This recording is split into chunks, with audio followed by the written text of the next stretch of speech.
Alright guys, back again today. We're going to be opening up another Keyforge deck, second printing.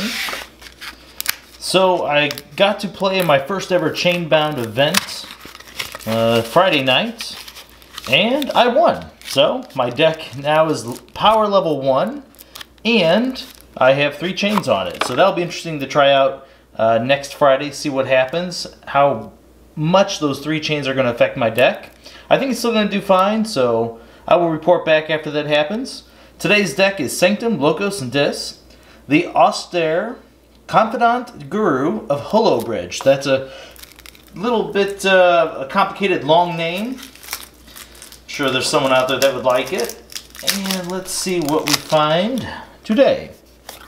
Starting off with, Sanctum, here we go. Staunch Knight, 4 power, 2 armor. If he's on the flank, he gets +2 power. Cool, we have 2 of those. Sergeant Zachiel, fantastic card, 4 power, 1 armor. You may ready and fight with a neighboring creature. Sequise, 4 power, 2 armor. Wow, that's a lot of, yeah, nice, okay. A lot of nice armor here. 4 power, 2 armor. Reap, capture, 1 amber. Ooh, Frankus. So, 6 power, 1 armor. After an enemy creature is destroyed fighting him, he gets to capture an amber. Wow, okay. Champion Tabris. Fight, capture 1 amber. You know, these are all knights so far. Be pretty nice if we could get Epic Quest. Whispering Reliquary. It's an artifact. As an action, you return an artifact to its owner's hand. This is a pretty good card. So I've noticed with the first print run decks, I feel like I end up opening more artifacts. The second print run, not so much. So if this goes up against, well, any deck that has quite a few artifacts, returning it to their hand is just real detrimental because they don't really want to have to constantly replay an artifact over and over. So, hey, nice, we have 2 of those. Of course, the moment I talk about not many artifacts in deck, here's 3 of them. Gorm of Am. So this one, you sacrifice it, destroy an artifact. This is kind of almost too much artifact removal. Oh my god, Epic Quest! Oh my, okay, now we actually have to count how many knights we have. I can't believe we opened Epic Quest. Alright, 6 knights. That's a very respectable number to have with Epic Quest. Holy, okay. So, if you haven't seen already, it's an artifact. Whenever you play it, you archive each friendly knight creature in play.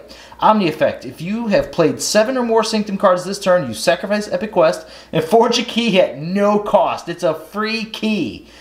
Wow, that is really, really cool. So, if we can get 3 or 4 knights into our archives with this play effect right here, all we need is then 3 or 4 cards in our hand that's Sanctum to be able to trigger this. That is really cool. Ooh, Shield of Justice. This is really good considering we have 6 Sanctum creatures. Amber, whenever you play it, for the remainder of the turn, each friendly creature cannot be dealt damage.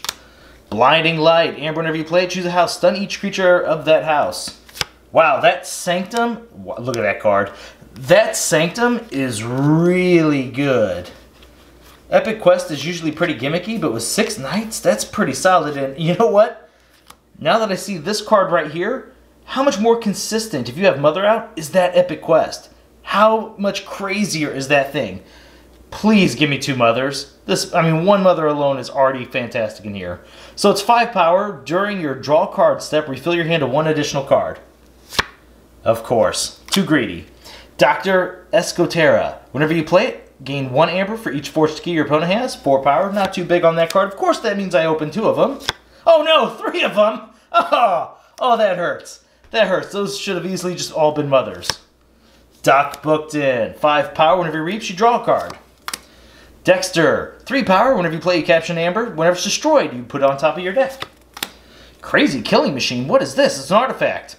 As an action, discard the top card of each player's deck. For each of those cards, destroy a creature or artifact of that card's house, if able.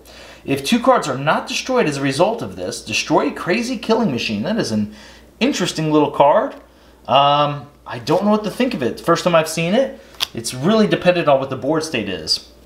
Wild Wormhole. Amber, whenever you play it, play the top card of your deck. I really hope we don't hit Epic Quest with this. That would be awful if we're trying to set up some awesome, like, you know, big play with it. All of a sudden we hit Epic. Wait a minute. Uh-oh. Let's talk about this for a second. Wait. Oh my gosh. Look at this. I don't know why it didn't hit me the first time. Epic Quest and Whispering Reliquary. We can play it early. Check this out. We can play it early, maybe archive 2 nights, later on play a few more, return it to our hand, archive more nights, so this becomes more consistent. Wow, this is... So at first I was saying this is too much artifact control, but this is really good with the Epic Quest here. Wow, I can't wait to see how this deck is actually going to play out. Alright, so next Logos card, Amber, whenever you play it, Remote Access. Use an opponent's artifact as if it was yours. And a Library Access, solid. Lab Work, Amber, whenever you play it, archive a card. Interdimensional Graft. Amber, whenever you play it, if an opponent forges a key on their next turn, they must give you the remaining Amber. Wow, these two houses are working really well together so far. Now we're to Dis. 5 Power of the Terror. If your opponent has no Amber, gain 2 Amber. Fantastic first turn play. Tentakiss. Your opponent must pay you 1 Amber in order to use an artifact. He has 5 power. Succubus. 3 power. During their draw card step, your opponent refills their hand to 1 less card. So an interesting thought I had about this card, if you can acquire a deck that has like 3 Succubuses, like when you start going through these chain-bound events, this is a great way to start really destroying those decks that have multiple chains on them. Once they get to where they're drawing 2 less cards, and you drop down 2 Succubus, you could basically just shut them out of the game. It is that good. Ember Imp. 2 power, your opponent cannot play more than 2 cards each turn. Dust Imp. 2 power, destroyed, gain 2 Amber. Life Ward. Of course, I love how this is the first out of all these second print run decks I've opened. I haven't seen many artifacts, and now we have this crazy heavy artifact deck, just negating everything I talked about. Alright, Life Ward. Amber, whenever you play it, sacrifice it. Your opponent cannot play creatures on their next turn. It's Omni Effect. Awesome card. Another artifact, Lash of Broken Dreams. So everyone loves this card as an action. You can make your opponent's keys cost 3 more on their next turn. That is great. Pandemonium. 1 Amber whenever you play it. Each undamaged creature captures an Amber from its opponent. Hand of Dis. Destroy a creature that is not on the flank. 2 Hand of Dis. Control the Weak.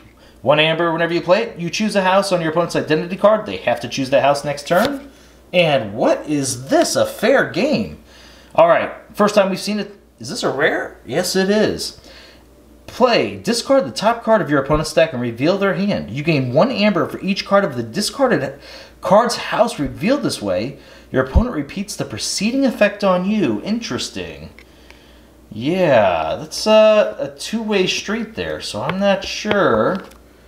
If you're already ahead, it could almost make your opponent catch up to you. That's a tough one right there. I wish it came with an Amber. Very interesting. I mean, you can use math to put this in your favor.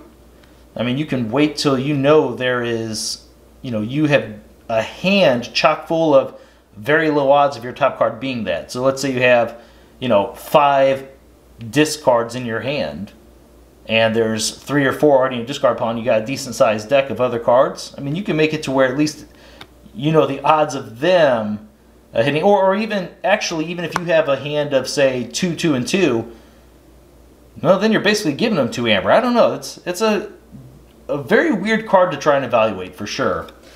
It's going to take a lot of experience playing that. But let's look at this deck. So we got decent sort of control. I have to set all these artifacts up here because that's a crazy amount. And I believe, what do we have here? So 5 disc creatures. Decent amount of archive and draw. There's another artifact. So I guess we had 6 artifacts in here, so nothing too extreme. It just felt like we opened... Okay, wait. There we go. That's why. 7 artifacts. Alright, so we had 5 disc creatures. We had... Let's put these down. And we had 6 of the Sanctum. And we have 6 logos. Okay. Now, I don't know if most people think about this, but this is something I kind of look at. I like having a deck that has somewhere around 5 or 6 creatures minimum in each house, because it makes it more consistent to where you can play actions. Whenever you choose a house, you can basically play at least a creature and an action every time you call a house. And I think that alone is just a very powerful thing. But yeah, so this actually meets those requirements. Makes it a pretty solid deck. I really like how much archiving and things we have to go along with this epic quest. I love the fact that we can archive even more thanks to this Whispering Reliquary. I mean, this is going to be a very interesting deck to try out. It's a shame that I've already started playing tournaments because I would have liked to try this one. I mean, I don't think it's nuts. It's kind of gimmicky. It is. It's a little gimmicky. I feel like we're relying pretty heavy on the epic quest, but it's not too bad otherwise. I really hate these doctors that we have 3 of. Ugh. Anything else, please. But yeah. Alright. I want to thank you guys for watching the video, and I'll see you next time.